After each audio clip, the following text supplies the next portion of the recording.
11 खणांवरी मंदिर उभविले तेथे एक देखिले रूपे विन त्यान बोलत्यासी बोलावया गेले मीही न बोलती झाले गे माये बाप रखुमा देवी वरसी ठकची पडिले मीची ठसावले ब्रह्माकारे इकोदा त्यान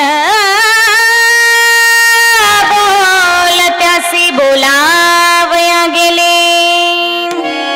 मीही न बोलती झाले गे माय विठ्ठला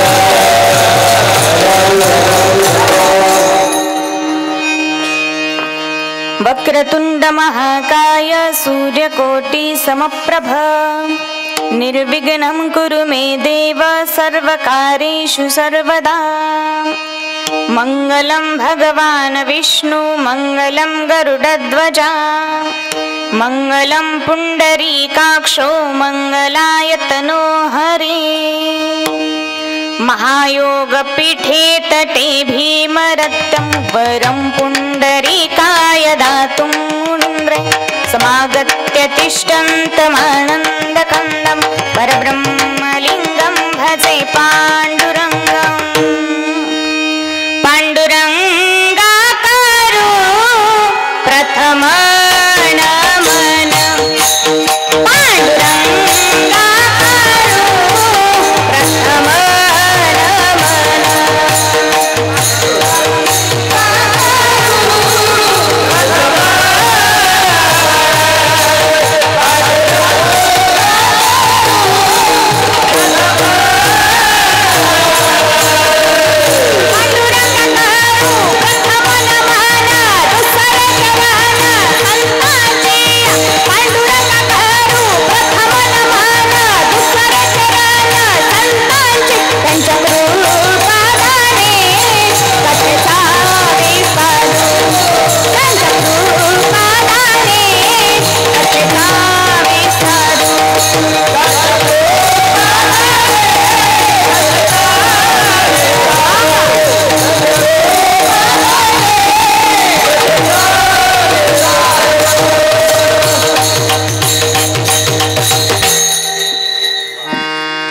पांडुरंगा करू प्रथम नमन दुसरे चरण संतांची त्यांच्या कृपादाने कथेचा विस्तारू बाबाजी सद्गुरु दास तुका विठ्ठला विठ्ठला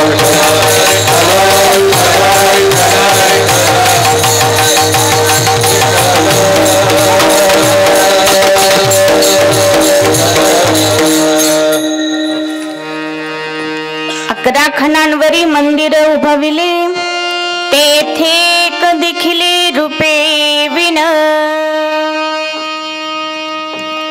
आनंदकंद सच्चिदानंदघन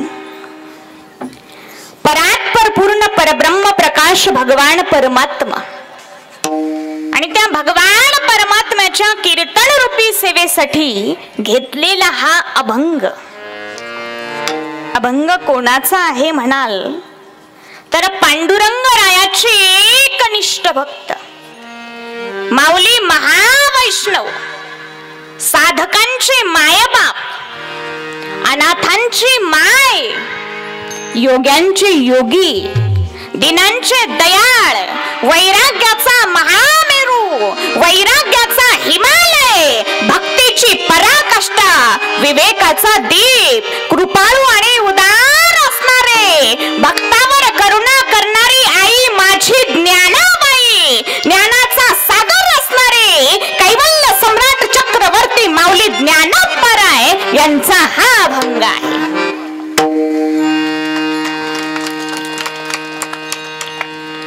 महको तो ऐसे महको कि फूलों को भी होश आ जाए महको तो ऐसे महको कि फूलों को भी होश आ जाए अरे भाई तालियां बजानी है तो ऐसी बजाओ कि हमें भी जोश आ जाए वाजवायचं तर खाना खाना वाजवायच्या नको वाजव नको वाजव नको लंबळाटावानी खाना खाना वाजवायच्या टाळ्या जिथं एखादं प्रमाण आवडेल, जिथं एखादा बोल आवडेल, तिथं तुम्ही टाळ्या वाजवल्याच पाहिजे. आणि जिथं जिथं टाळी वाजवायचा मोका मिळेल तिथं तिथं चौका मारल्याशिवाय राहायचं. विठ्ठला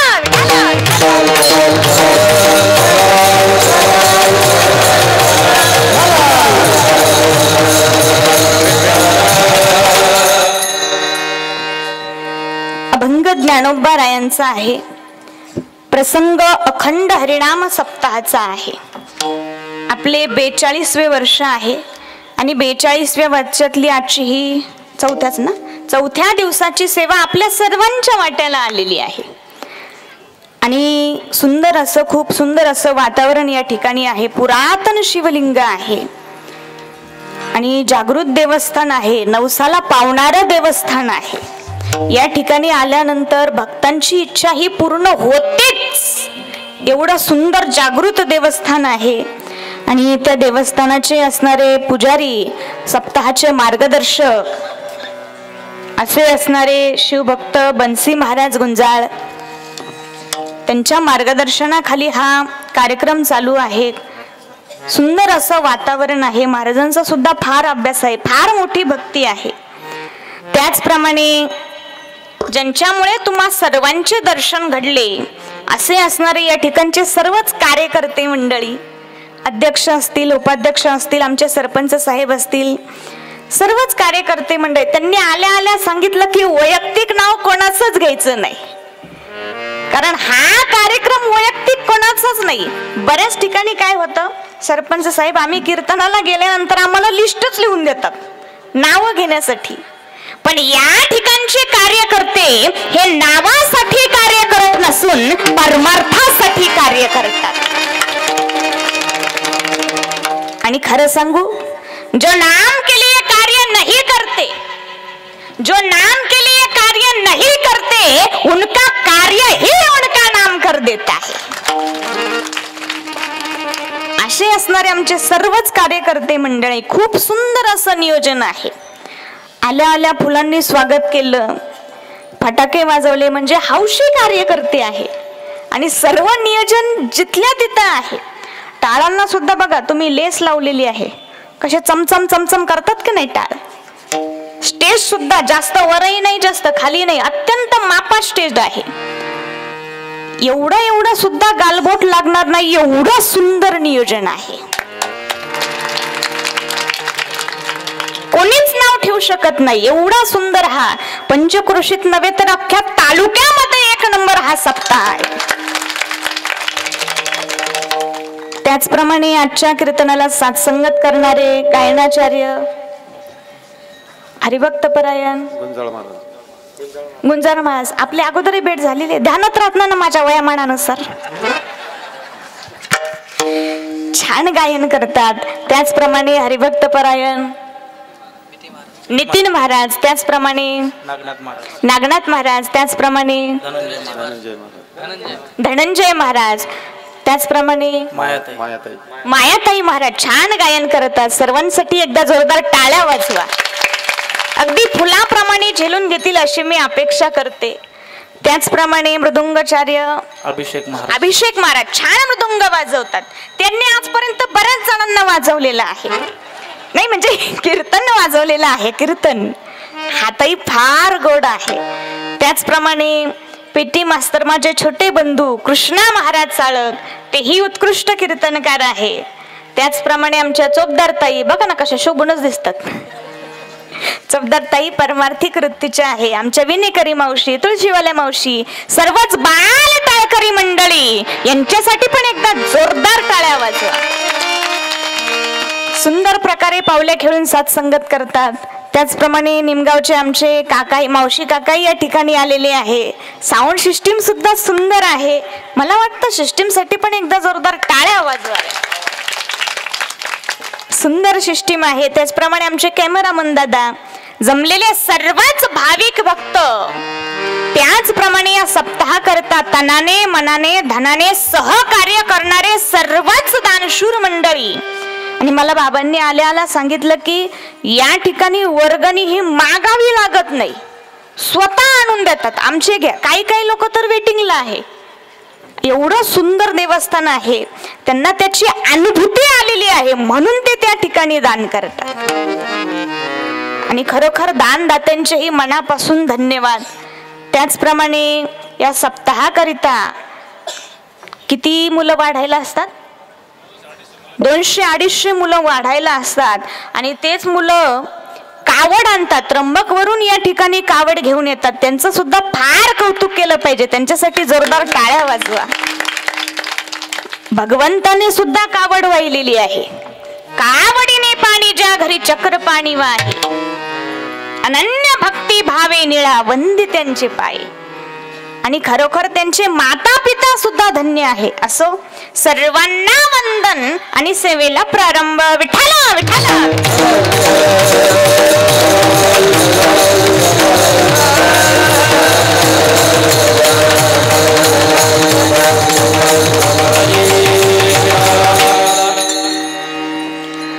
अभंग ज्ञानोबरायांचा आहे आणि रूपक प्रकरणातील आहे. आता रूपक कशाला म्हणायचं बरं? गुणाची अत्यंत समानता असल्या कारणाने उपमेयालाच उपमान मानल्या जाते किंवा उपमेय आणि उपमान यामध्ये अभिन्नता दाखवल्या जाते. यालाच रूपक असे म्हणतात. कळालं का काही? आओ तुम्हाला काही कळत नाही म्हणून आमचं बरं आहे. थोडं सोपं करून सांगते, उदाहरण सांगते म्हणजे लक्षात येईल. पायो जी मैंने राम रतन धन पायो, पायो जी मैंने राम रतन धन पायो. वा वा.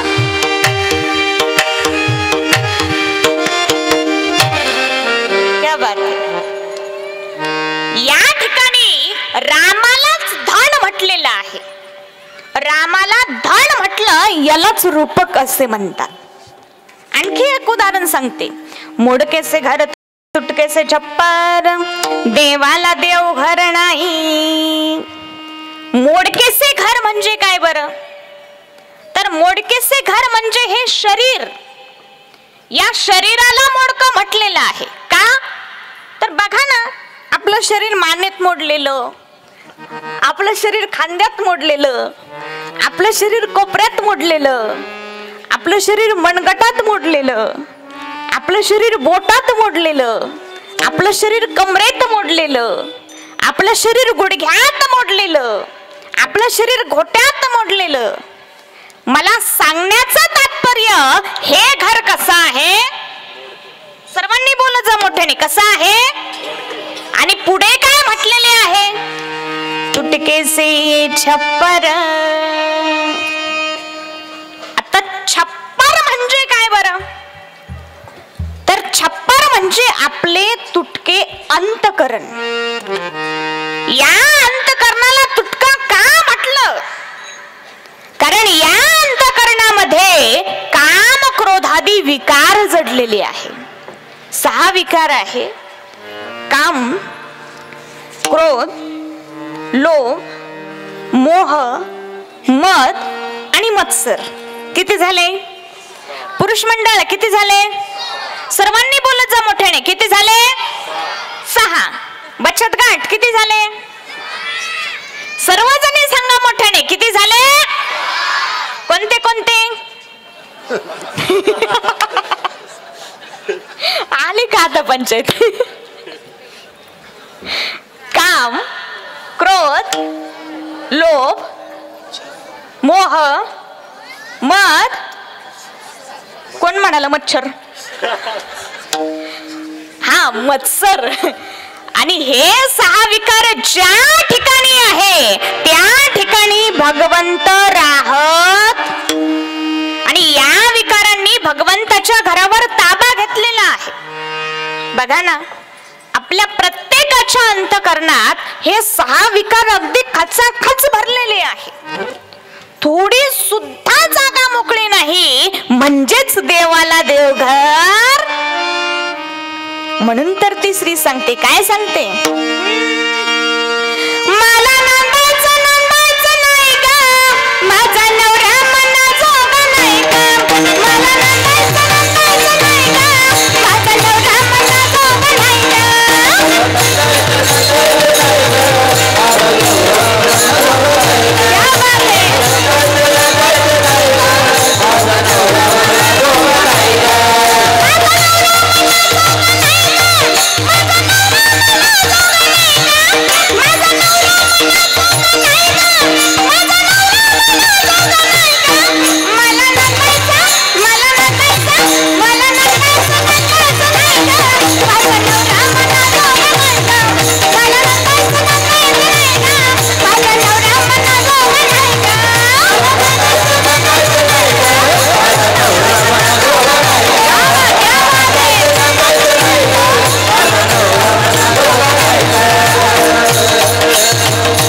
थांबा, मी प्रमाण सांगते, माझं सांगत नाही.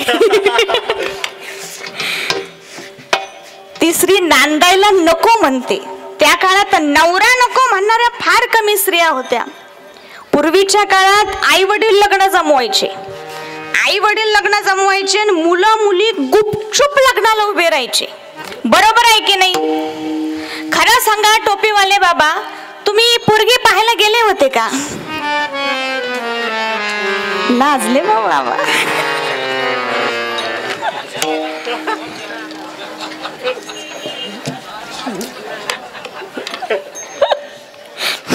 पूर्वीच्या काळी आई वडील लग्न जमवायचे, आई वडील लग्न जमवायचे, मुलं मुली गुपचूप लग्नाला उभे राहायचे. पण आता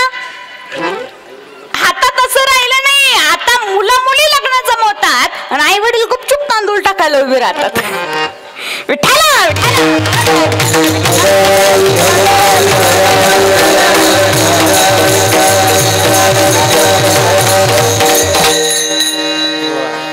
पूर्वीच्या काळात नवरा नको म्हणणाऱ्या सुद्धा फार कमी स्त्रिया होत्या. पूर्वीच्या काळात म्हणजे पार नाथमार्गांच्या काळात नाही. अहो आता सुद्धा 40-50 वर्षांपूर्वी, 40-50 वर्षांपूर्वी घटस्फोट नव्हतेच. पण आज कोर्टामध्ये सर्वात जास्त केसेस घटस्फोटाच्या पाहायला मिळतात. बरं, घटस्फोटाची कारण फार काही विशेष नाही.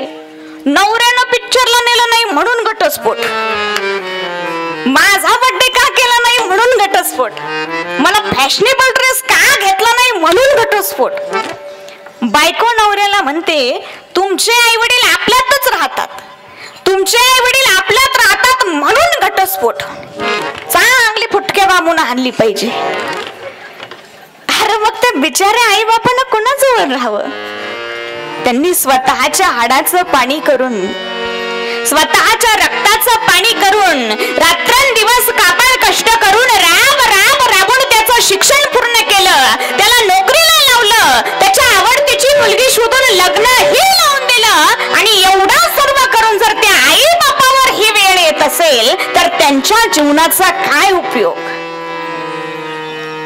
वास्तविक त्या आई वडिलांचं अंतकरण सुद्धा आपण दुखवू नये, कारण ते आई वडील म्हणजेच आपले भगवंत आहेत.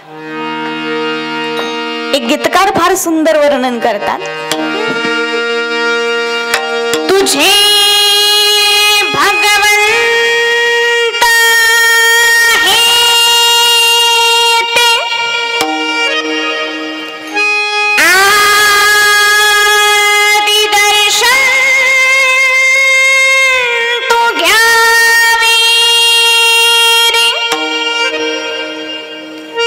जन्म देणाऱ्या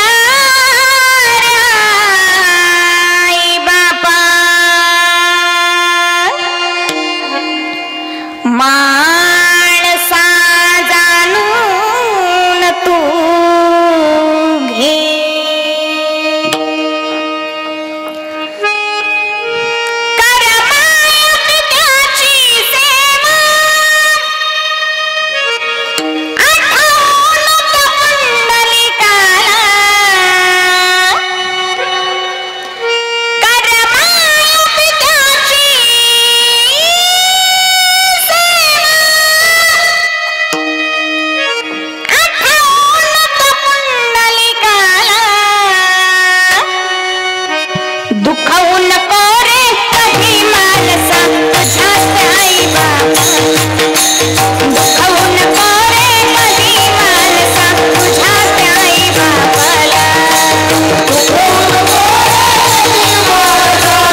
ज्या आईवडिलांनी आपल्याला सांभाळलं त्यांचं आपण अंतकरण सुद्धा दुखवू नये.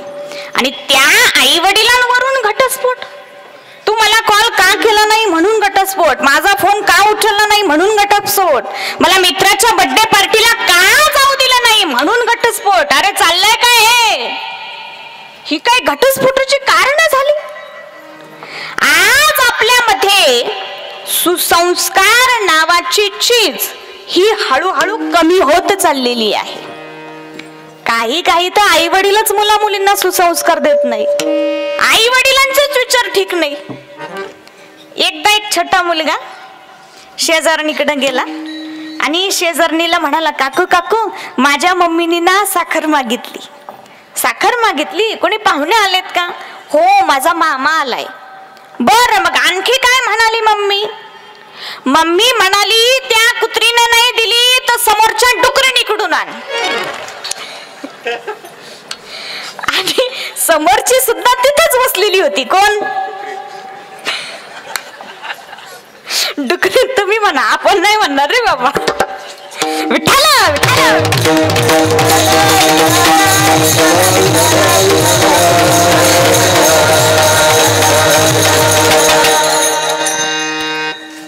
मग आपण जर मुलांना कुत्री आणि डुकरीला म्हणायला शिकवत असू, मग याला काय सुसंस्कार म्हणायचं का? आई वडिलांनी मुला मुलींवर सुसंस्कार केले पाहिजे, जेणेकरून समाज आणि देश सुखी होईल. असो, अभंग ज्ञानोबा यांचा आहे, रूपक प्रकरणातील आहे. कुट प्रकरणातील अभंग आहे. ज्ञानोबा राय म्हणतात की 11 खणांचे मंदिर उभारले. 11 खणांचे मंदिर उभारले आणि तेथे मी एक रूपाशिवाय पाहिले. आता 11 खणांचे मंदिर उभारले ही गोष्ट ठीक आहे, पण तेथे रूपाशिवाय पाहिले हे कसं शक्य आहे? कारण पाहण्यासाठी तर रूपच लागते, पाहण्यासाठी आकारच लागतो. पण ज्ञानोबा राय म्हणतात मी आकाराविना पाहिले. मला सांगा, हवा डोळ्यांनी दिसते का? मोठ्याने बोला जा सर्वजण. हवा डोळ्यांनी दिसते का? आवाज कानाने ऐकू येतो, पण डोळ्याने दिसतो का? सर्वांनी बोला जा. मला ऐकायला थोडस कमी आहे. दिसतो का आवाज? मग ज्ञानोबा राय म्हणतात, असे जे न दिसणारे आहे ते मी माझ्या स्वतःच्या डोळ्यांनी पाहिले, आणि ते जे पाहिले ते न बोलणारे आहे. त्या न बोलणाऱ्या बरोबर मी बोलायला गेलो तर मीच न बोलता होऊन गेलो. मी त्याला ठकवायला गेलो तर मीच ब्रह्माकाराने ठसावलो. अर्थात मलाच ब्रह्माचा बोध झाला. असा या अभंगाचा सरळ सरळ भावार्थ आहे. विठ्ठला विठ्ठला.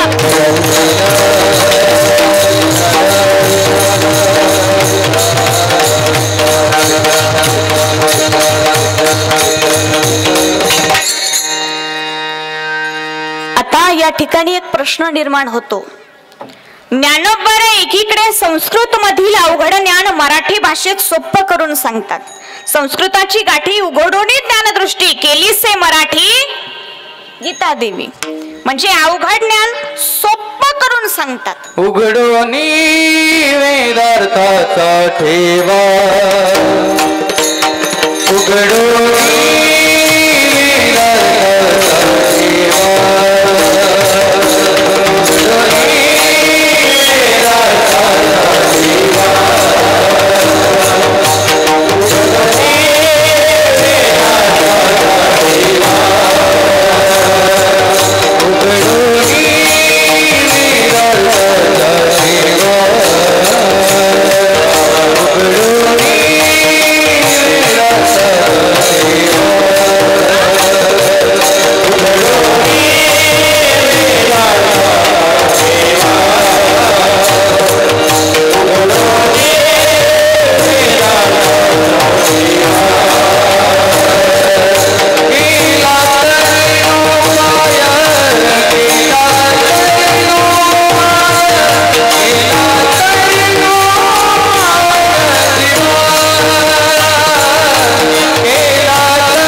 पुढे महिला मंडळ सरका पुढे पुढे सरका पुढे मागच्या महिलांना जागा नाही सरका थोडं थोडं पुढे सरका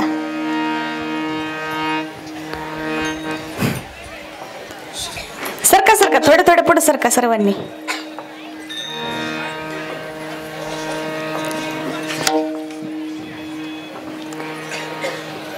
विठ्ठल विठ्ठल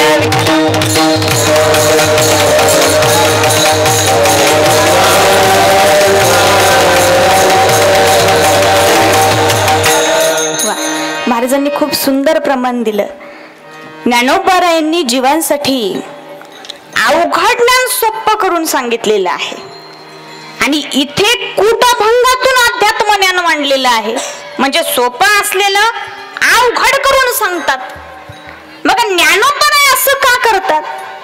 एकीकडे सोपं एकीकडे अवघड असं का करतात? त्याचं कारण आहे. तुम्ही ऐकताय ना? पण तुमचं लक्ष आहे ना? पण नाही तर काही काही माणसं बसलेली असतात कीर्तनात आणि लक्ष असतं चपलावर. चपलावर म्हणजे स्वतःच्या चपलावर नाही, स्वतःच्या जुन्या असतात ना दुसऱ्याच्या नव्या चपलावर.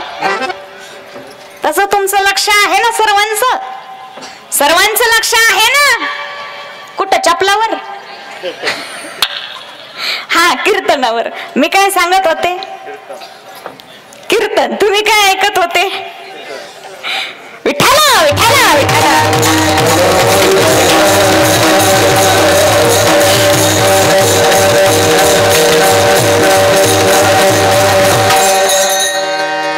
ज्ञानोबाराय सोपं असलेलं ज्ञान अवघड करून का सांगतात?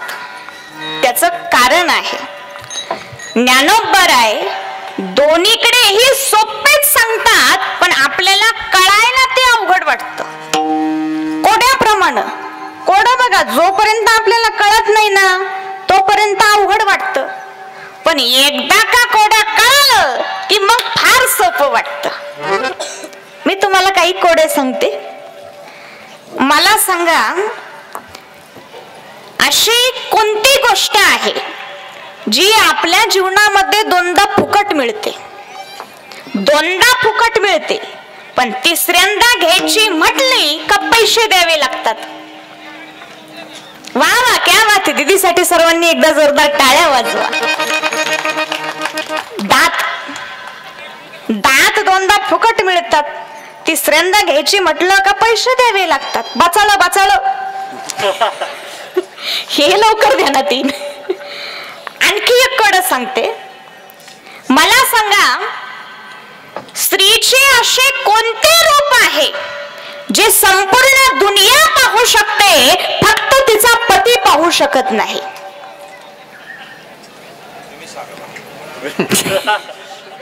तुम्हाला कशाला बोलावलं म्हणा मग? बचत गट. बरोबर, विधवा रूप. स्त्रीचे विधवा रूप संपूर्ण दुनिया पाहू शकते, तिचा पती पाहू शकत, कारण तो जिवंत असताना ती विधवा होऊच शकत नाही. आणखी एक कोडा सांगते. सांगू ना? मला सांगा, अशी कोणती गोष्ट आहे जी समुद्रात जन्माला येते पण घरात राहते? प्रत्येकाच्या घरात राहते. मीठ. वा वा, क्या बात आहे. टाळ्या वाजवा सर्वांनी. आणखी एक कोड सांगते. मीठ समुद्रात जन्माला येते, घरात राहते. आणखी एक कोड सांगते. सांगू ना? हा, असलेलं आवडत आहे तुम्हाला. अशी कोणती गोष्ट आहे जी आपल्या जवळ जेवढी जास्त तेवढं आपल्याला कमी दिसतं? नाही, सगळेच पैशावाले थोडे आंधळे असतात, काही काही चांगले पण असतात. सांगा. पुरुष मंडळ.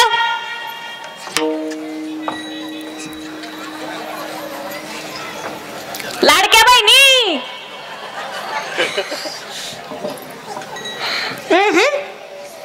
सांगू मी? नाही तर नाही सांगत. सांगू? त्याचे उत्तर आहे अंधार. अंधार आपल्या जवळ जेवढा जास्त तेवढा आपल्याला कमी दिसतं, उजेड असला का जास्त दिसतंय. मग आता मला सांगा, हे कोडे अवघड आहे का सोपे आहे? सोपे आहे. कसे आहे? मोठ्याने बोलायचं सर्वजण. कसे आहे? मग असे सोपे विषय ज्ञानोबाराय या कूटअभंगातून मांडतात. पण जोपर्यंत मी ते उत्तर सांगितले नाही तोपर्यंत ते अवघड वाटले की नाही? मग असेच आहे ज्ञानोबारायांच्या कूटअभंगाचे. जोपर्यंत ते सांगत नाही तोपर्यंत अवघड वाटते, पण एकदा सांगितले की मग फार सोपे वाटते. देवाचे सुद्धा हे कोडे आहे. नवल केवडे केवडे नकळे कानोबाची कोडे. विठ्ठला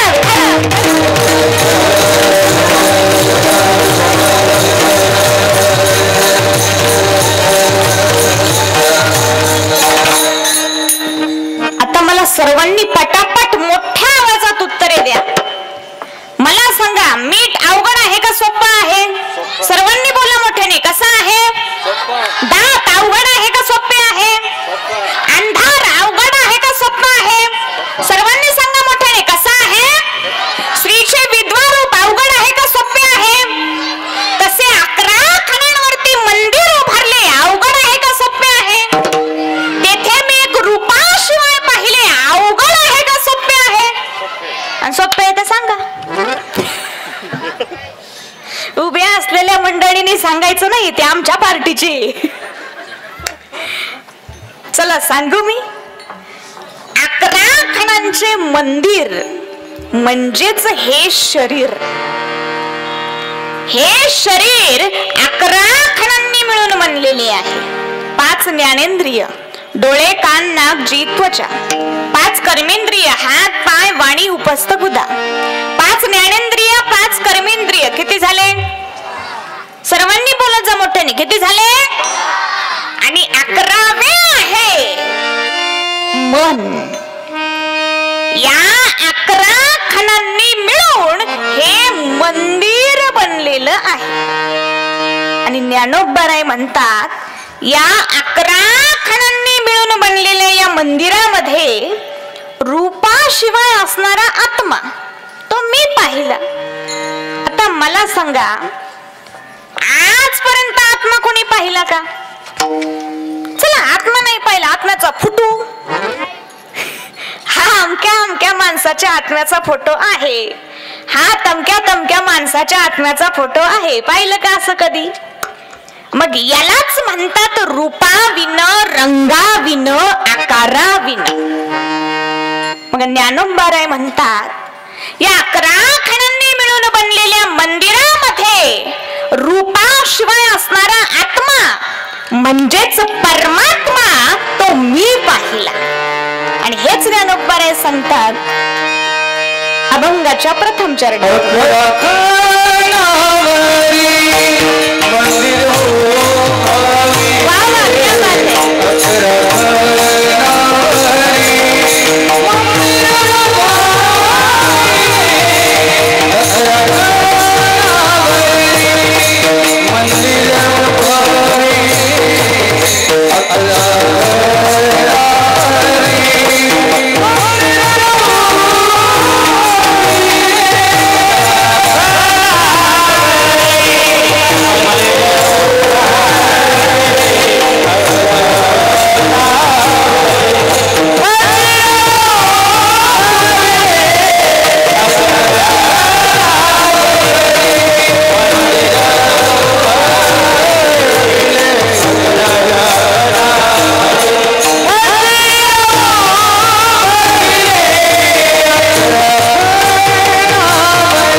गठाणांवरी मंदिर उभविले तेथे एक देखिले रूपे विना.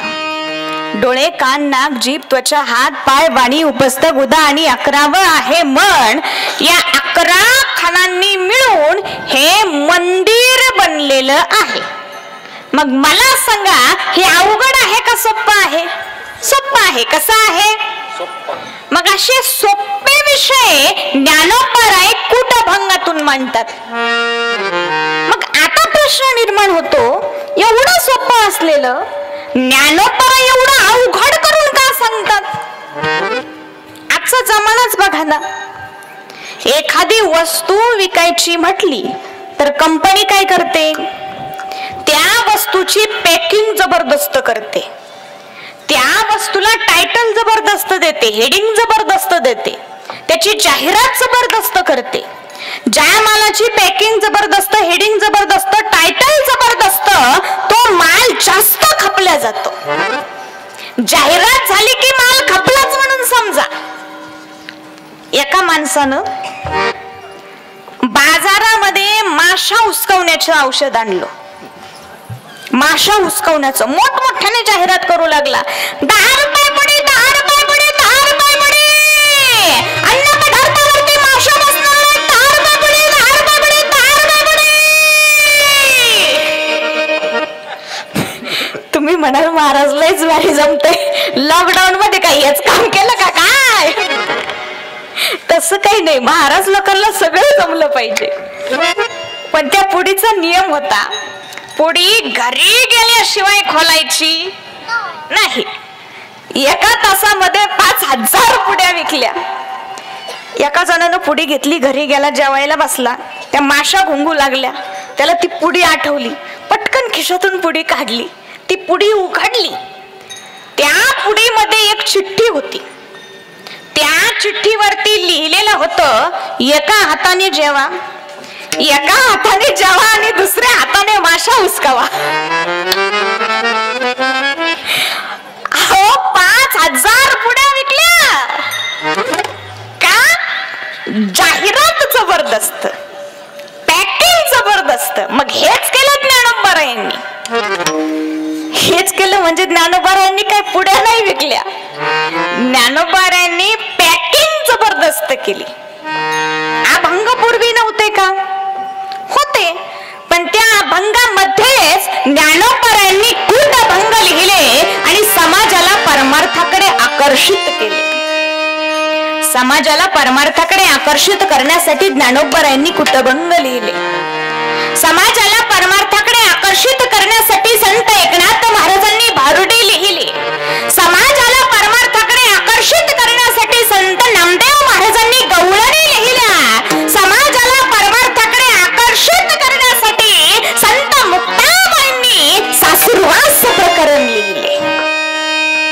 संत मुक्ताबाई महाराज म्हणतात, उबागले संसारा मजला कोणी माहेर सीना. उबागले संसारा मजला कोणी माहेर सीना. सुकवा एवढाचाच तुमच्या पडते पाया. सुकवा एवढाचाच तुमच्या पडते पाया.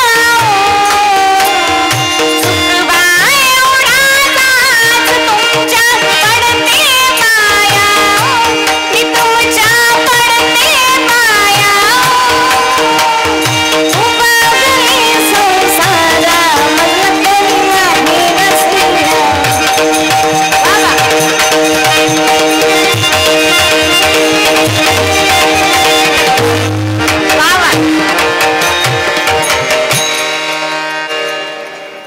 मला माझ्या माहेराला न्या, म्हणजे माझ्या मूळ घराला न्या, असं रूपक संत मुक्ताबाईंनी वापरले आणि समाजाला परमार्थाकडे आकर्षित केले. आज माणसं सुद्धा आकर्षित करतात, पण ते फॅशन करून. अहो तरुण तरुणी फॅशन करते यात नवल नाही, काही काही म्हातारे सुद्धा फॅशन करतात. काजळच लावतीन, लिपस्टिकच लावतीन, आपल्या फराकीच काय घालतीन, केसच काय काळे करतीन. एका मुलीला तिच्या मैत्रिणी रोज म्हणायच्या, अगं ही लिपस्टिक तुला खूपच छान दिसते, या लिपस्टिकने तुझे ओठ खूपच सुंदर दिसतात.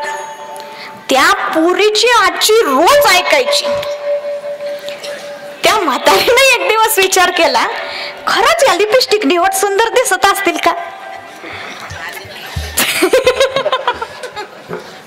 चला आपण पण एक दिवस ट्राय करून म्हाताऱ्याला सरप्राईजच देऊ. पोरगी गेली कॉलेजला. त्या म्हातारीनं हळूच पोरीची पर्स उघडली. त्या पर्स मधून काढली एक ट्यूब, लावली होटाला, पण ती होती फेविक्विकची ट्यूब. गेली होट चिटकून. लागली म्हातारी बोबडायला. म्हातार मत चांदी सती चांदी सती.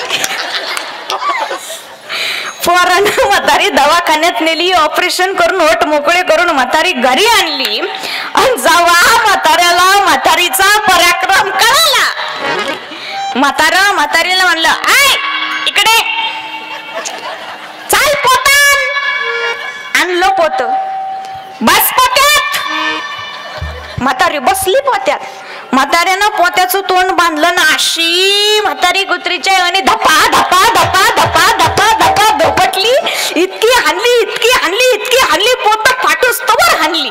त्या फाडलेल्या पोत्यातून म्हातारीची पळाली. कुंभमेळा संपला पण अजून माघारी नाही आली. विठ्ठल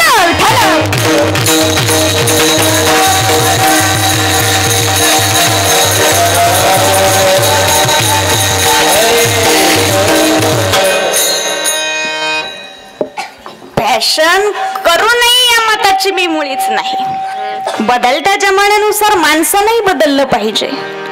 फॅशन माणसानं केलीच पाहिजे, पण त्या फॅशनलाही काहीतरी लिमिट असावं. कारण आजकालची दुनिया हे फॅशनच्या नावाखाली नागवी होत चाललेली आहे. एका गीतकारानं फार सुंदर गीत लिहिलेलं आहे.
माणसं फॅशन करून समाजाला आकर्षित करण्याचा प्रयत्न करतात. बेस कमी करा, थोडा गेन वाढवा. माणसं आकर्षित करण्याचा प्रयत्न करतात, त्यामध्ये जगाचं कल्याण नाही. संत आकर्षित करतात पण त्यामध्ये जगाचे कल्याण आहे. जगाच्या कल्याणा संतांच्या विभूती. मग तोच प्रश्न परत निर्माण होतो, मग जगाचे कल्याणच जर करायचं आहे तर एवढे अवघड करून का? त्याचं कारण आहे, ज्ञानोबरायांना माणसं ही परमार्थामध्ये आतमधून जागी करायची आहे. ज्ञानोबरायांना परमार्थाच्या सोप्या वाटा दाखवायच्या आहेत. प्रत्येक संत सोप्याच मार्गाने नेण्याचा प्रयत्न करतात.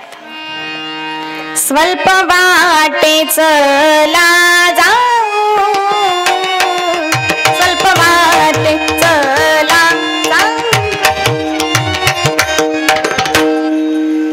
प्रत्येक संत त्याच मार्गाने गेलेले आहे. मार्ग दावणी गेले आधी.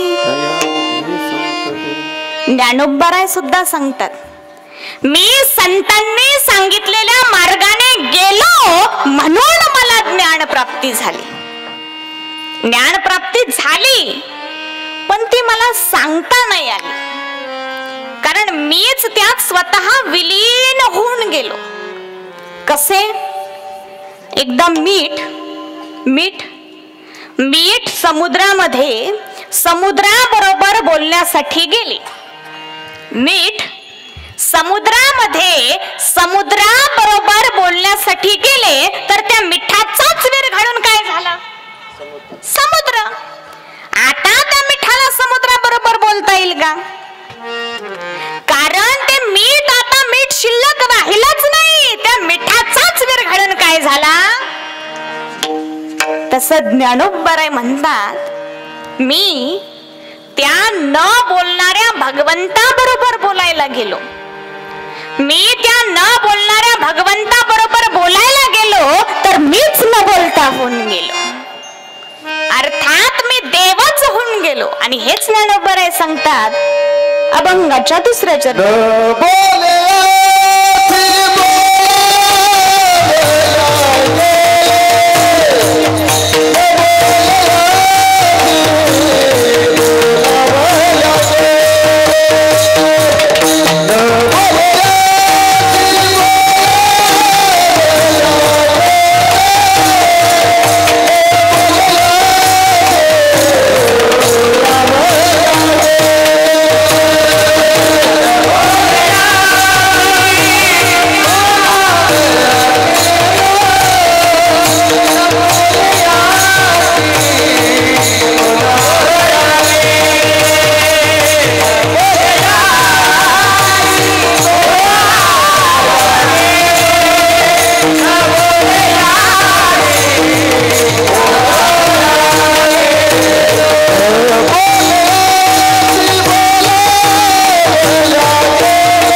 असे गायक आणि असे वादक असल्यानंतर काय महाराज डीजेची गरज आहे.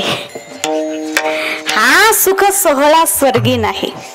आणि खरोखर कार्यकर्त्यांनी सगळे हिरेच सापडून आणलेले आहे. त्या न बोलते असे बोलावया गेले, मी ही न बोलते झाले गे माय. ज्ञानोबा म्हणतात, त्या न बोलणाऱ्या भगवंता बरोबर मी बोलायला गेलो तर मीच न बोलता होऊन गेलो. अर्थात मी देवच होऊन गेलो.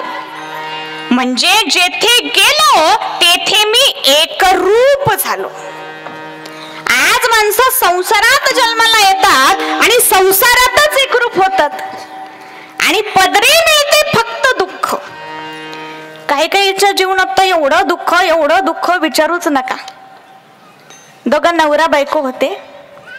नवरा म्हणाला, अगं काल मला एक स्वप्न पडलं. बायको म्हणाली, काय हो, काय स्वप्न पडलं? फारच विचित्र स्वप्न पडलं. अहो पण काय स्वप्न पडलं? फारच भयंकर स्वप्न पडलं. आपण स्वप्न काय पडलं? तो म्हणाला, अगं काल मी स्वप्नामध्ये विधूर झालो. विधूर काय आलं का पण तुम्हाला?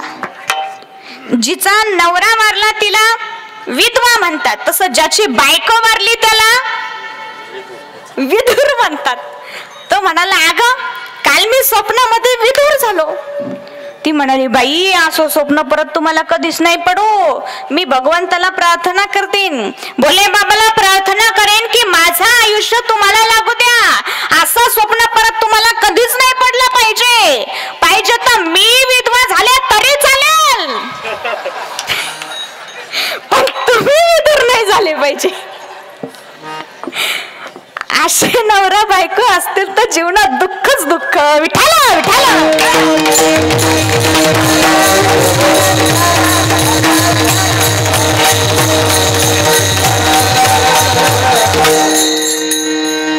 आणि हा मनुष्य देह तुम्हाला मिळालेला आहे तो काय फक्त दुःख भोगण्यासाठी मिळालेला आहे का? मान्यता समलं करोति पुरुषम या संस्कृता धारते क्षीयते खलु भूषणानि सततम वाग भूषणम भूषणम. कळालं का काही? थोडं सोपं करून सांगते. One stock which is refined by good behavior only ornaments a person. Other ornaments wear out, but the ornament of speech always shines. आता कळालं का? आता फार मन पावरून गेलं मला. आणखी थोडं सोपं करून सांगते. नाही, आता मराठीतच सांगते. सुसंस्काराने युक्त अशी वाणी, सुसंस्काराने युक्त अशी वाणी हा एक अलंकार आहे. बाकीचे सोन्या चांदीचे अलंकार झिजतात, पण हा अलंकार कधीच झिजत नाही. आणि हा मनुष्य देह तुम्हाला आम्हाला मिळालेला आहे तो असे अलौकिक अलंकार प्राप्त करण्यासाठी, आत्मज्ञान प्राप्त करण्यासाठी, भजन करण्यासाठी, विज्ञानाचे शोध लावण्यासाठी. पण आमचे बरेच तरुण तरुणी हा देह फक्त फॅशन साठीच खर्च करतात. एखाद्या हिरोने वेगळी कटिंग केली की आमचे तरुण तशीच कटिंग करतात. एखाद्या हिरोईनने वेगळा ड्रेस घातला की आमच्या तरुणी तसेच कपडे घालतात. म्हणजे जगाचं अनुकरण करतात. अरे बाबांनो, ते नट नटी फॅशन करून पैसे कमवतात. ते नट नटी फॅशन करून पैसे कमवतात आणि आपण पैसे खर्च करून फॅशन करतो. अरे जगाचं अनुकरण आपण करावं असं आपण नसावं. जगाचं अनुकरण आपण करावं असं आपण नसावं. आपलं अनुकरण जगाला करावं असं आपण असावं. पण आमचे तरुण तरुणी जगाचं अनुकरण करतात. तो कसा कपडे घालतो, तो कोणता गॉगल वापरतो, तो कोणते शूज वापरतो, तो कोणता मोबाईल वापरतो. मोबाईलने तर आजकालची पिढी पार बर्बाद होत चाललेली आहे. काही लोकांनी सर्वे केला आणि असे ऑब्झर्वेशन केले की आजकालचे तरुण तरुणी प्रत्येक 7 मिनिटाला मोबाईल यूज करतात. मोबाईल वापरू नये त्याची मी मुळीच नाही. पण तो मोबाईल वापरण्यातून 4 पैसे आपल्याला मिळाले पाहिजे. तो मोबाईल वापरण्याने आपल्या स्वतःच्या, आपल्या गावचा, आपल्या देशाचा, आपल्या समाजाचा विकास झाला पाहिजे. तो मोबाईल वापरण्याने आपली स्वतःची, घरच्यांची चिडचिड होता कामा नये. आपली समाजामध्ये मानहानी होता कामा नये. आर्थिक हानी होता कामा नये. वित्त हानी होता कामा नये. अरे ते मोबाईल वापरण्याची काहीतरी लिमिट ठेवा. काही जण तर 24 तास ऑनलाईन. व्हॉट्सअप झालं का फेसबुक झालं का इंस्टाग्राम झालं, टेलिग्राम झालं का विदमेट झालं का गुगल झालं का स्नॅपचॅट झालं का ट्विटर झालं का मेसेंजर झालं का. नाही, मला एवढंच माहिती. आता राहिलं तरी काय म्हणा. मग एकदा 4 मित्र एसटी स्टँडवर बसले आणि 4 मधोमध लॅपटॉपची बॅग ठेवली आणि 4 मोबाईल मध्ये गुंग. इतके बिजी झाले की 5वा एक जण आला, 4 मधोमध ठेवलेली लॅपटॉपची बॅग उचलून घेऊन गेला, तरी यांना भान नाही. मग हे शोधू लागले, अरे कुठे गेली, ठेवली तुझ्या बापाने. आता दोघं नवरा बायको फिरायला गेले. आता फिरायला गेले म्हटल्यानंतर त्यानं तो मोबाईल खिशात घालून तिच्या बरोबर गप्पा माराव्या ना. हा त्या मोबाईल मध्येच बिजी, गेली ती निघून. मग हा शोधू लागला, अरे कुठे गेली. अरे गेली बी ना मोबाईल वाल्या बरोबर, बस बोंबलत. अलीकडं तर ते इंस्टाग्रामने, फेसबुक, व्हॉट्सअप सगळ्यांचं मार्केट डाऊन करून टाकलेलं आहे. एका मुलाने इंस्टाग्राम वरती फोटो पाहता एका मुलीचा फोटो पाहिला, फोटो लाईक केला, लगेच कमेंट केली, नाईस फोटो. ती कमेंट पार तिच्या काळजापर्यंत जाऊन पोहोचली. तिकडून लगेच रिप्लाय आला, थँक्यू म्हटल्यानंतर पट्ट्या तर रातभर झोपला नाही. सकाळी उठल्या शुभ प्रभात, शुभ दुपार, शुभ संध्याकाळ, शुभ म्हणता यांचं शुभ लग्न. आई बाबांना विचार केला, हे पळून जाण्यापेक्षा यांचं लग्न लावून देऊ. झालं लग्न. आता दोघं प्रत्यक्ष कधी भेटलेले नाही, प्रत्यक्ष त्यांना फोनवर तिचा आवाज सुद्धा ऐकलेला नाही, फक्त चॅटिंग वर बोललेले, मेसेज वर बोललेले. आता त्यांना विचार केला, आता हिच्या बरोबर बोलायला सुरुवात कशी करायची. मग तो तिला म्हणाला, का ग राणी, आता आपलं लग्न झालं, मग आता आपण फिरायला कुठे जायचं. ती म्हणाली, आपण आहे ना दम्मुकात मिल्ला. उद्या थकाली उतल्या तुम्ही नवे कपडे घाला, मी पण नवी थाटी घालते, आपण दम्मुकात मिल्ला.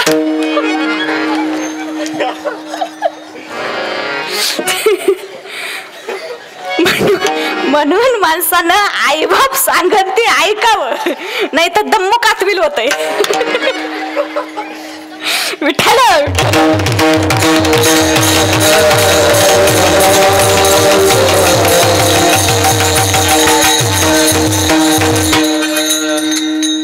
मला सांगण्याचे तात्पर्य, आजकालची पिढी फार हुशार आहे. आमचे शाळेचे विद्यार्थी जेवढे मोबाईल मध्ये गुंग झालेले आहे, तेवढे जर ते अभ्यासात गुंग झाले तर जगातील प्रत्येक विज्ञानाचा शोध हा अगोदर भारतात लागलेला असेल, एवढी आमची पिढी हुशार आहे.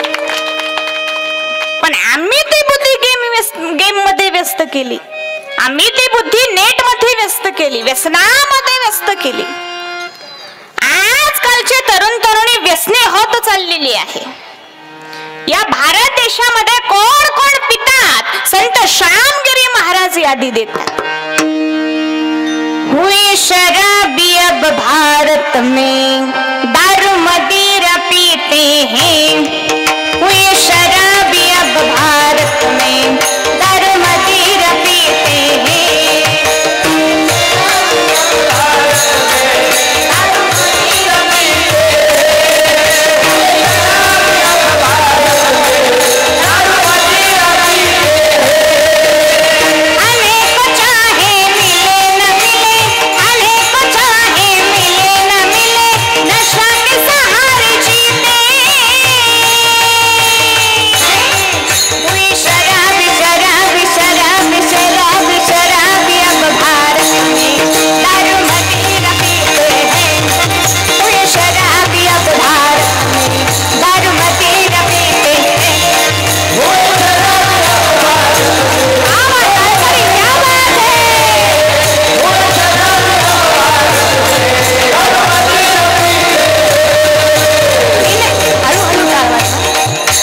बिन दारू के काम चले ना, वक्त आया क्या बीते हैं, दूध दही से प्यार रहा ना, क्लब बैठ जाए पीते। चौचक भात कथा में पीते,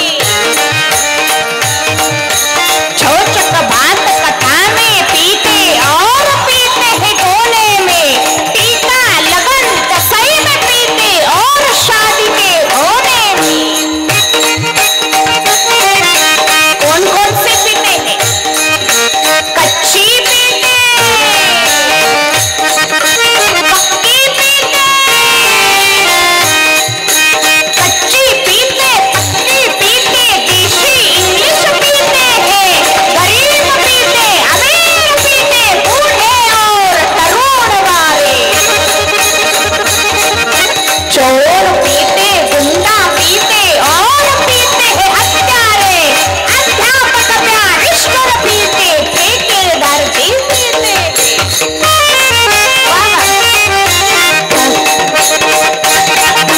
घर में बच्चे भूखे घर में बच्चे भूखे रोवे, और गृहस्थी का ध्यान नहीं, चाहे झूठे लगे हजारों, इनका भी कोई ख्याल नहीं। ये सब कौन कहते हैं?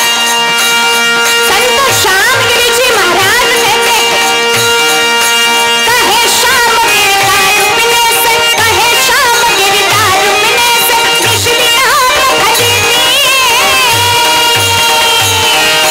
शराबी अब धार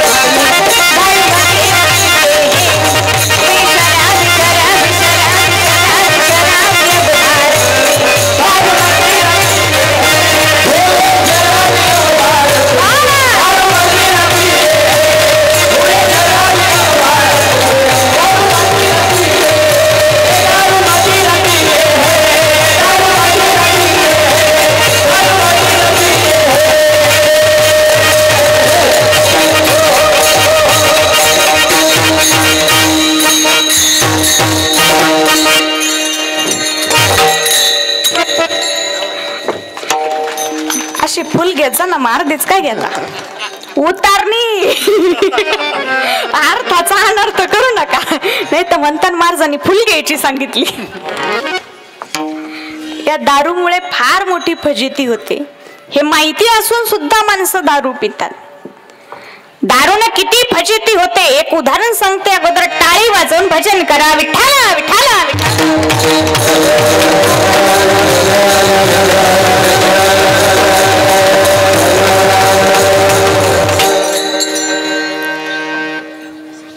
एका गावात एक म्हातारी होती, तिला कोणीच नव्हतं, ती म्हातारी वारली। मग आता त्या म्हातारीची अंत्यक्रिया कोणी करायची? मग त्या गावातल्या पाटलाने 3 पिनारे शोधले, तिघांना 1000 रुपये दिले, सांगितलं 500ची प्या, 500चं सामान आणून म्हातारीचा कार्यक्रम। हे तिघ अगोदर पिले, मग सामान आणलं, तिरडी तयार केली, ती म्हातारी तिरडीवर ठेवली, नुसतीच ठेवली, बांधली, बरं ठेवली तर ठेवली, ती अशी पालथी ठेवली, म्हातारीचं मुंडकं खाली। दोघांनी तिरडी उचलली, एकानं गाडगा हातात घेतलं, निघाले रस्त्याने, म्हातारीवाले एका रस्त्याने, गाडगेवाला दुसऱ्या रस्त्याने तिघही एकत्र आले, त्या स्मशानभूमीच्या रस्त्याकडे निघाले। स्मशानभूमीच्या रस्त्याकडे जाताना एक बोराटीचं झाड होतं, त्या बोराटीच्या झाडाला म्हातारी त्या काट्याला वरच्यावर अटकली आणि म्हातारी वरच झाडाला लटकली। आता त्या म्हातारीचं मुंडकं होतं खाली, कशी दिसत असन बरं ती?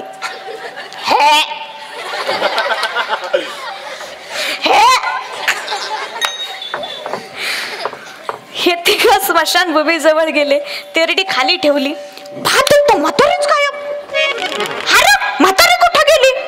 एक जण म्हणतो जा पटकन म्हातारीला शोधून आणा, पाटलानं 1000 रुपये दिलेले, जर का म्हातारी जाळली नाही पाटील लय मारीन, परत कधीच पैसे देणार नाही, जा पटकन म्हातारी शोधून आणा। दुसरे 2 जण म्हातारी शोधायला गेले, रस्त्यात एक म्हातारी गवरे इच्छित होती। एक जण म्हणतो अरे हे बघ ही म्हातारी इथं आली. त्या म्हातारीचा हात धरला. आय म्हातारे चल, आय म्हातारे चल. कुठं कुठं म्हणजे काय स्मशानभूमीमध्ये कुठं काय? अरे पण मी गौऱ्या यायची ते. अगं म्हातारे गौऱ्यांची काय बी गरज नाही, आम्ही सगळी तयारी करून ठेवली, तू फक्त चल.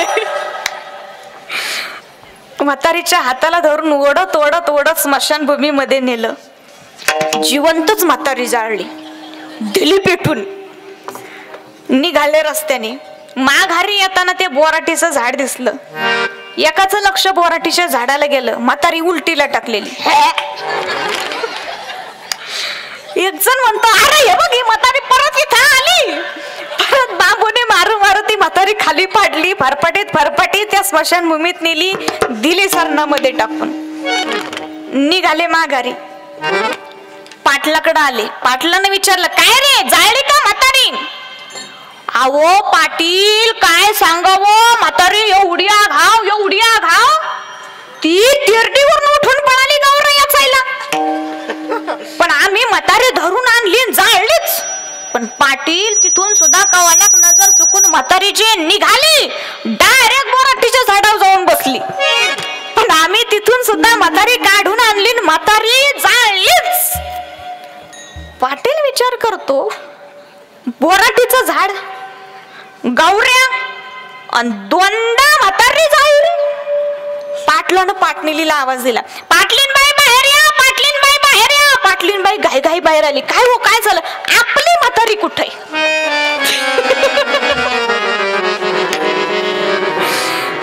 पाटलीनबाई म्हणाली अहो ते सकाळपासून गौरा याचायला गेले अजून आले नाही. पाटील म्हणतो आता येणार बी नाही. मग यांना कळलं आपण पाटलाचीच म्हातारी जाळली. विठ्ठला विठ्ठला.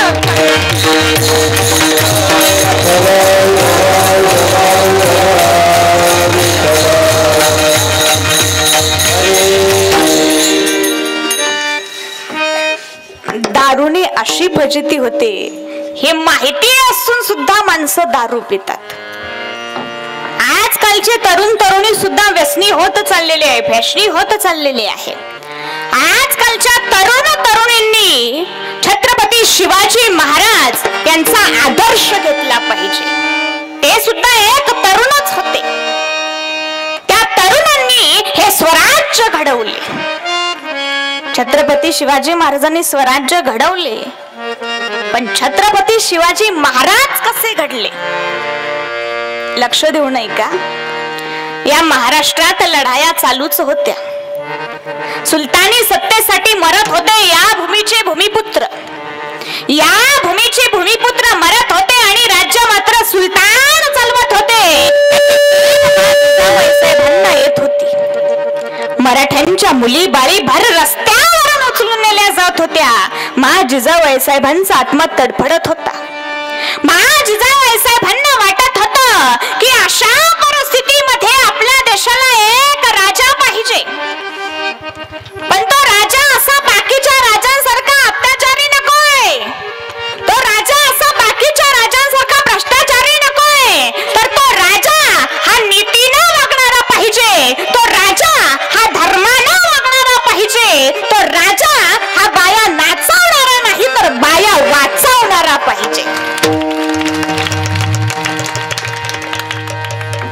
काळ उजडला.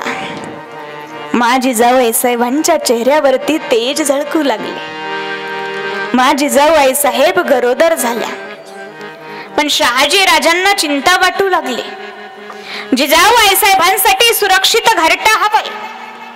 त्यांच्या डोळ्यासमोर आज कडा कपारांमधून अशीच घोड्यावरती घोडस्वारी करायची आहे, म्हणून हे शिक्षण मी तुला आजपासूनच देते. याला म्हणायचं माता.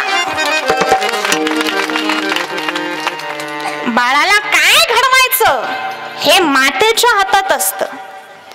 म्हणून माता मौल्यांना हात जोडून विनंती असेल, घरात एक तरी छत्रपती शिवाजी महाराज घडवा. आणि घरात एक जरी छत्रपती शिवाजी महाराज घडवले तर आजच घराघरात शिवराज्य आल्याशिवाय राहणार नाही. मा जिजाऊ आईसाहेब गडावरती पोहोचल्या. जिजाऊ आईसाहेबांनी सुप्रभाती उठावं, रामायण महाभारताच्या कथा ऐकाव्या, पहाटे 4 वाजता उठावं. आताचे जिजाऊ पहाटेच उठतात म्हणा 8 वाजता. आताच न सांगितलेलंच बरं. जिजाऊ आईसाहेबांनी शिवाई देवीच्या दर्शनासाठी जावं. एक दिवस गडकऱ्यांची पत्नी म्हणाली, आईसाहेब आपण आल्यापासून खाण्याचं वगैरे काही बोलल्या नाही, कृपा करून आपले डोहाळे सांगा. मा जिजाऊ आईसाहेब गरजल्या, आम्हास खावे वाटत नाही, आम्हास खावे वाटत नाही, आम्हास वाघावर बैसावे वाटते, आम्हास घोड्यावरती माठ ठोकावी वाटते, आम्हास युद्धाचा पोशाख घालावा वाटतो, आम्हास तलवार म्याड करावी वाटते, आम्हास पाखंड खंडण करावे वाटते.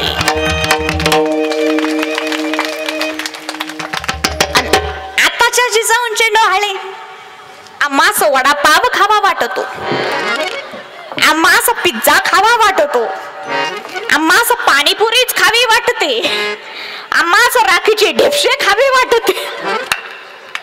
एका बाईला मी विचारलं, मावशी तुम्हाला काय खावं वाटत? ती म्हणाली, मलाय ना बया नाकातला वेगळंच खावं वाटत. अशा मेकडं खाणाऱ्यांच्या पोटी माकडं जन्माला येतात. छत्रपती शिवाजी महाराज जन्माला यावे वाटत असेल तर अगोदर मा जिजाऊ आईसाहेब बना. कारण छत्रपतींनी स्वराज्य घडवले, पण छत्रपतींना मा जिजाऊ आईसाहेबांनी घडवले. म्हणून तर आमचे कवी सुद्धा जिजाऊ आईसाहेबांना मानाचा मुजरा करतात.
आजकालच्या तरुण तरुणींनी छत्रपती शिवाजी महाराजांचा आदर्श घेतला पाहिजे.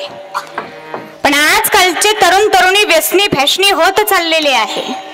अरे बाबांनो, व्यसन फॅशनच्या नावाखाली त्या संसारात एकरूप होण्यापेक्षा तुम्ही परमार्थात एकरूप व्हा. आणि परमार्थात एकरूप झालात तर 84 लाख योनीमध्ये फिरण्याचे दुःख भोगावे लागणार नाही. कसे? सुखरूप भगवंतामध्ये एकरूप झाल्यानंतर आपण सुद्धा सुखरूपच बनून जाऊ. जसे मीठ समुद्रामध्ये विरघळून मिठाचाच काय झाला? समुद्र. तसे सुखरूप भगवंता बरोबर एकरूप झाल्यानंतर आपण सुद्धा सुखरूप भगवंतच बनून जाऊ. पण अहो ज्ञानोबाराया, तुम्ही काय केले म्हणून तुम्ही एकरूप झालात? तुम्ही काय केले म्हणून तुम्ही ब्रह्माकार झालात? याची उत्तर ज्ञानोबाराय सांगतात अभंगाच्या. परकुमा देवी वरोसी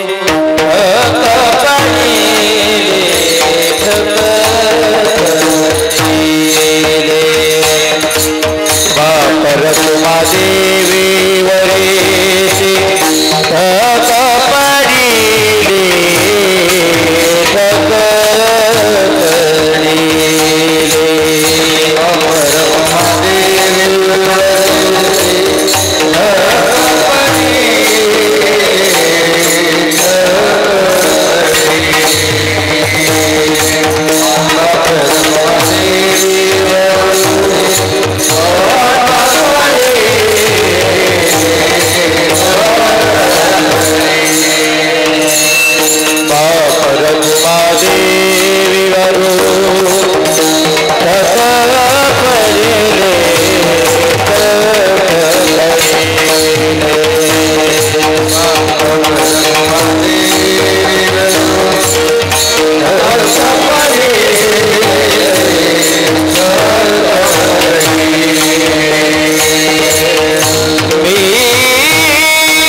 मिही न बोलती मोधाने माय मिही न बोलती दाले माय न बोले यादी बोलावया गेले बोलावया गेले न बोले यादी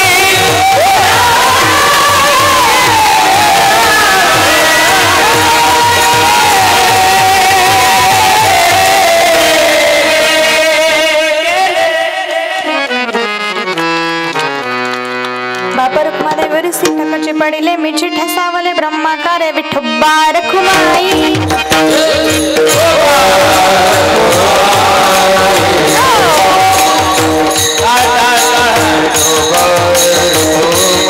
महाराजांच्या स्वागतासाठी सौभाग्यवती इंदुताई दत्तात्रय फटांगरे, संगीताताई पंढरीनाथ गुंजा, सुनीताताई तुकाराम गुंजा, सीमाताई संजय गुंजा, पुष्पाताई सुधान गुंजा, शोभा विकास गुंजा आणि कारभारी दगडू सोनवणे यांच्या धर्मपत्नी यांना विनंती आहे आपण महाराजांच्या स्वागतासाठी व्यासपीठावरती आहोत.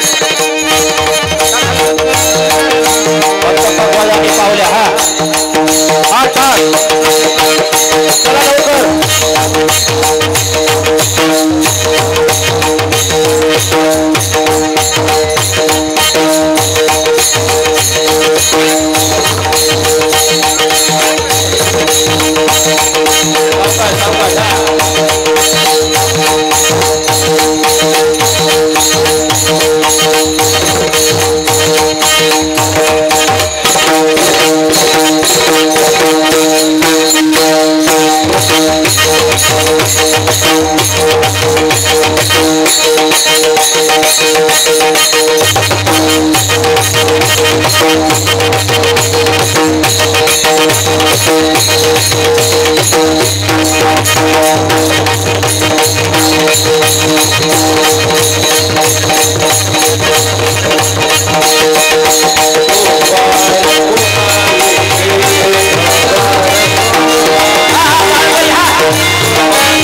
पहा समोर पहा.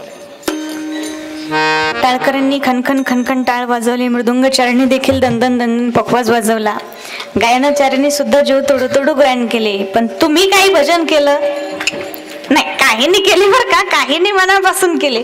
पण काहींनी कसं केलं, विठ्ठल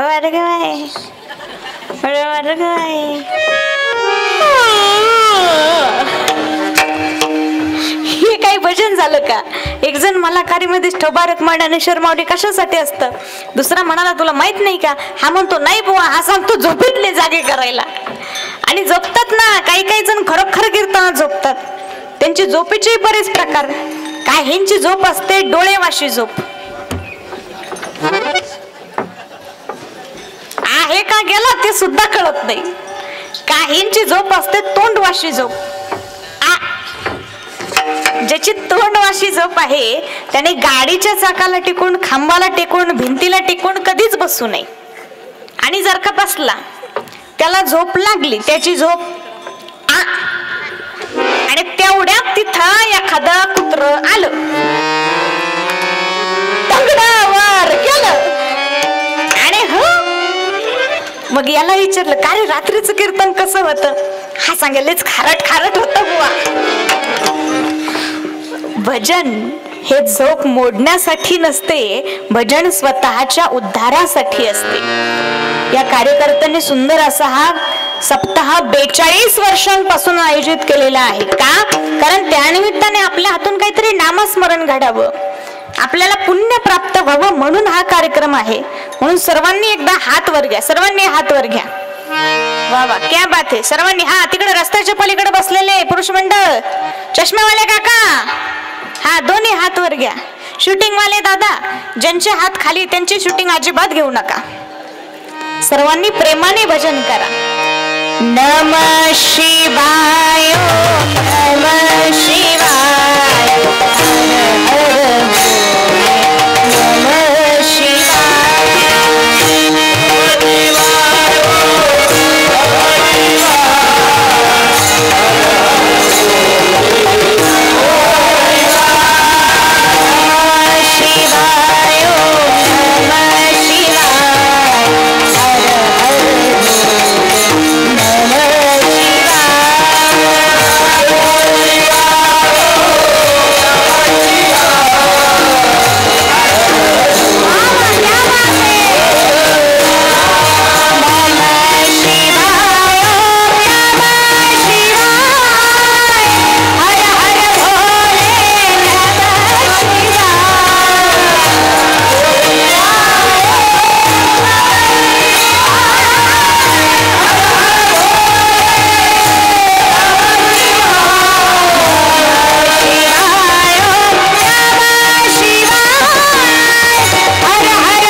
फार सुंदर जे भजन केले. नातरी बालक बोबडा बोली का वाकुडा चुका पावली ते सोजकुरणी माऊली रिजे जेवी. ह्या वजनापेक्षा जास्त झाले आता.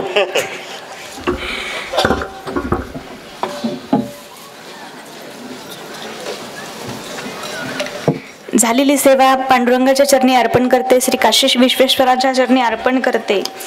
त्याचप्रमाणे आमचे गुरुवर्य बालयोगी ब्रह्ममूर्ती बाबाजी महाराज जळक यांच्या चरणी अर्पण करते. त्याचप्रमाणे शिवभक्त श्री बंशी महाराज गुंजाळ महाराजांच्याही मनापासून आभार मानते. झालेली सेवा महाराजांच्या चरणी अर्पण करते. सर्वच आमचे कार्यकर्ते मंडळी, आमचे सरपंच साहेब असतील, अध्यक्ष असतील, उपाध्यक्ष, सर्वच कार्यकर्ते मंडळी, सदस्य मंडळी, सर्वांचे मनापासून आभार मानते. आमचे सर्व कलाकार यांच्यासाठी सर्वांनी एकदा जोरदार टाळ्या वाजवा. त्याचप्रमाणे जमलेले सर्व भाविक भक्त, कीर्तनात झोपणारे नको का, तर कोणीही झोपले नाही म्हणून पुन्हा एकदा सर्वांचे आभार मानते आणि या ठिकाणी सभेला पूर्ण विराम. ज्ञानेश्वर